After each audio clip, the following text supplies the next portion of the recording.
দেখো যে cos square 30 degree minus sin square 30 degree equal to cos 60 degree.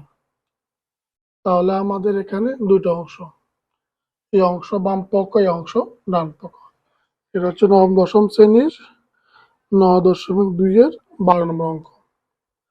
তাহলে আমরা যেহেতু আমাদের অংশ বাম পক্ষ, এই অংশ ডান পক্ষ, আমরা লিখবো সব প্রথমে বাম পক্ষ, বাম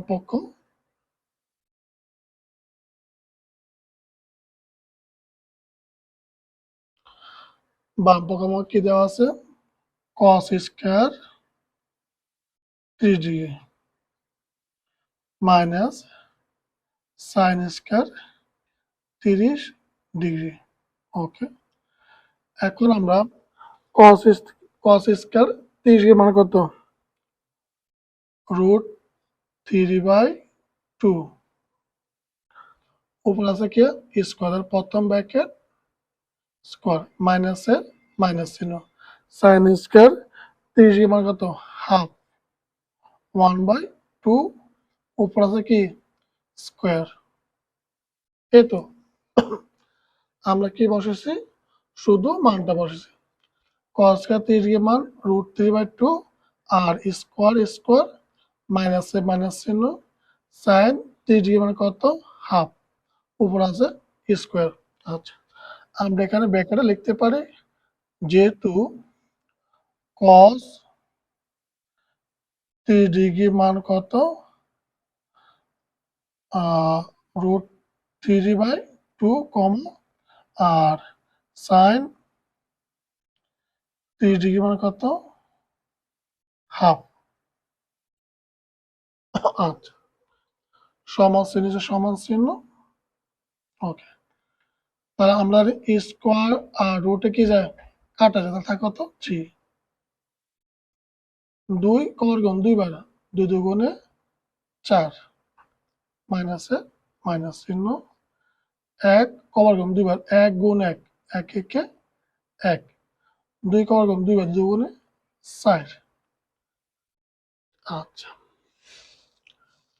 এখন আমরা কি করব, লসাগু নিব, 4 এবং 4 লসাগু 4। প্রথমে আমাদের নিয়ম হচ্ছে হরে কি করতে হয়, ভাগ করতে, অর্থাৎ 4 ভাগ 4 কত, 1।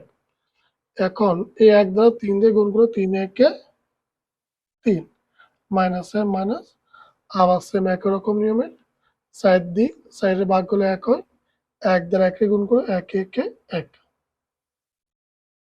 তাহলে 3 উত্তর 1 দ্বারা থাকে 2, নিচে হচ্ছে 4, তাহলে আমরা কেটে পাবো 2 একে 2, 2 দুগুণে 4 মানে কত, হাফ।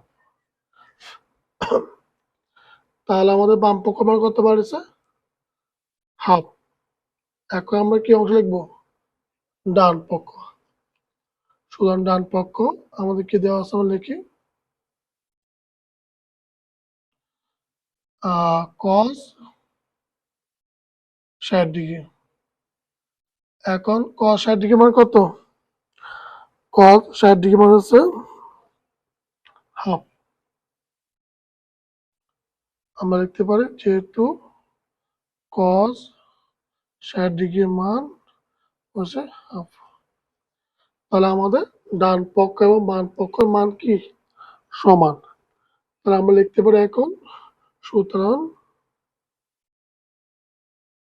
বাম পক্ষ সমান ডান পক্ষ। কি বলছে আমাদের, দেখো, তাহলে দেখানো হলো।